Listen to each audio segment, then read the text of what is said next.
嗱，大家咧睇嘅名牌開箱就睇得多啦，睇名牌包包開箱啦、電器開箱啦，但係 apartment 開箱你又有冇睇過咧？嗱，今日咧 Vicky 同大家去睇一個名牌嘅意大利嘅高級品牌嘅 apartment 開箱，嗰陣時係真係要搶啊，要排隊啊，抽籤咧先可以抽到嘅。睇下呢個，哇！呢個山景先係最正㗎。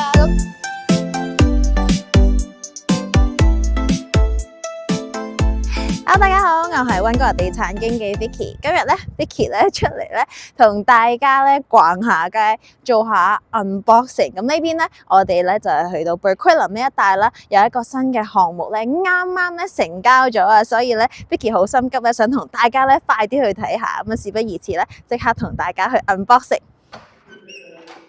嗱，大家咧睇嘅名牌開箱就睇得多啦，睇名牌包包開箱啦、電器開箱啦，但係 apartment 開箱你又有冇睇過咧？嗱，今日咧 Vicky 同大家去睇一個名牌嘅意大利嘅高級品牌嘅 apartment 開箱，因為門口咧先俾大家睇下呢個景色先，好難可以揾到。今日同大家咧開箱呢個單位咧係非賣品，不過咧 Vicky 咧只不過想俾大家咧去了解一下市場咧而家有啲乜嘢嘅貨源啊，乜嘢嘅單位咧可以分享俾大家。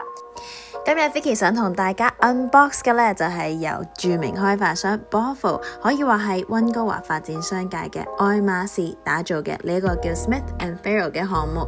喺幾年前啊樓花預售嘅時候，一開盤就賣晒。地理位置咧近 Burquerque 天車站，生活機能咧亦都係非常之唔錯。嗱，呢個項目最大嘅賣點咧就係佢係打造一個高級住宅，同埋加埋超靚景嘅一個享受，真係啱晒自住人士。即刻同大家開箱睇下有幾正。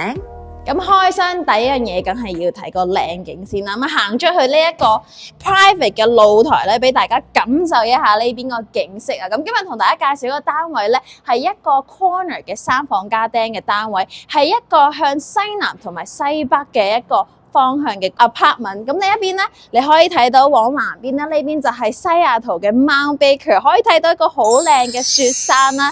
咁你可以睇到咧 Burquerque 咧最近嘅發展咧，即係不停咁樣起唔同嘅 apartment 啦。但係今日咧同大家介紹嘅呢一個公寓咧，絕對係 Burquerque 好 stand out，最 luxury 品質最高嘅一個公寓。咁啊，往呢個西北面咧，你就可以睇到 SFU 嗰邊嗰個雪山啦。咁而家咧已經慢慢開始入秋噶啦，咁可以睇到少黃色、橙色啦。再過多幾個星期咧，相信咧就好似一幅畫咁樣啦。咁咧係一個視覺上嘅一個享受嚟嘅。咁今日同大家介紹嘅單位咧係一個 corner 嘅單位，我哋入翻去咧同大家講下呢一個 layout 係點。咁樣同大家介紹個單位咧，超過1100尺嘅一個 apartment 啦。你可以睇到咧，哇，個客廳真係非常之大。咁咧有好大嘅呢一個窗啦，可以望去頭先嗰個咁樣嘅景色啦。咁我嘅後邊咧，呢度咧就係佢嘅廚房啦。咁呢個廚房咧個組合咧係我最中意，亦都係最實用嘅一個設計 layout 啦。佢係一個 L 型嘅廚房啦。再帶一個 island 喺依邊，咁咧係非常之實用嘅。island 下邊咧，呢度咧佢都係有好多嘅呢啲嘅儲物空間啦，櫃中櫃啦，同埋咧Boffo 嗰陣時起嘅時候咧，都所有嘅細節都同你諗好㗎啦，連裏邊呢啲 Lazy Susan 啊，都係同你設計好。咁呢邊咧就係 Fisher & Paykel 嘅電器啦。咁呢邊咧亦都係用一個一塊過嘅一個比較深色嘅一個咁樣嘅 backsplash countertop。咁咧深色咧一淺一深咧，顯得成個感覺咧就非常之高級。咁咧我嘅後邊咧就係主人房啦。咁我哋入去睇下先。我特別中意呢一個 layout 咧，係因為咧主人房咧同另外嗰2間房咧係分開嘅。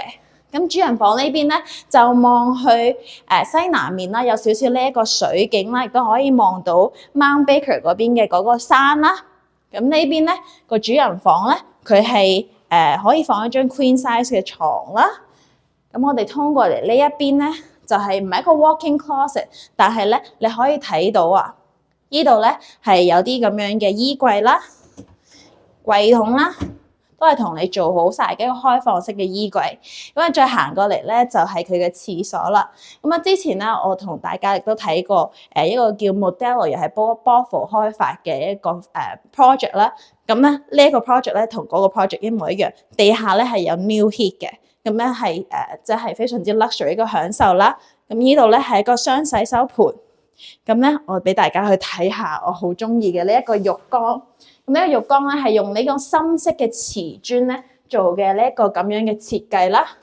咁呢度咧亦都係做咗個 niche， 咁你唔使擔心話之後我啲沐浴露啊、洗髮水咧就要揾個嘢去裝住，你放喺呢度就 OK 噶啦。咁就好 clean、好 luxury、好靚嘅一個感覺。咁我哋呢度行翻出去咧，睇下其他間隔係點樣啦。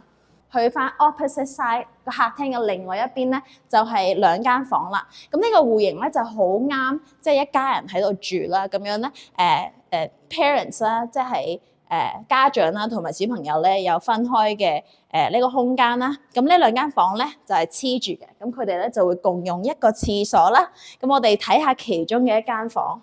咁兩間房咧都係向西北面嘅，所以咧你可以睇到咧，即係啲景色咧呢邊咧都可以望到好靚嘅呢一個山景啦。咁再去睇下咧，Bothell真係 Bothell啊！佢呢啲咧全部都已經係同你做好晒呢啲間隔㗎啦，嚇櫃桶亦都係做好晒。咁咧呢個發展商咧，即係啲細節咧係捉得非常之好嘅。咁我哋咧再行過嚟呢邊咧，今日同大家介紹嘅單位咧係有一個釘嘅。咁呢邊咧係佢用個玻璃門啦，佢同你做咗一啲咁樣嘅 design 啦。咁咧係可以透光，但係咧私隱性亦都係非常之高。咁呢邊咧就可以足夠你可以放一張台啦、書台啦，可以喺度辦公，或者咧你做個 pantry 都得。咁我嘅右手邊呢度咧，好似衣櫃咁，其實咧呢個就係一個好靚嘅 laundry room， 唔係 laundry room，laundry closet 啦。咁 side by side 嘅 Whirlpool 嘅乾衣機、洗衣機啦。咁呢邊咧亦都係同你做好晒嗰啲櫃桶 linen closet 啊、掛衫啊嗰啲，全部咧都喺晒依度噶啦。咁我哋呢邊咧就係另外一間房啦，同埋呢度咧就係一個 bathtub 嘅廁所。咁行翻落嚟同大家做完個 unboxing 之後咧，如果對呢個視頻啊，或者係呢個 apartment 呢個 project 感興趣，覺得佢嘅用料啊、佢地理位置啊，同埋發展商嘅聲譽都唔錯嘅話咧，感興趣嘅話咧，可以聯繫我啦，可以同你講下咧，你而家咧呢個 project 有啲乜嘢嘅選擇。咁咧，希望你中意今期嘅視頻，我係溫哥華地產經紀 Vicky，拜拜。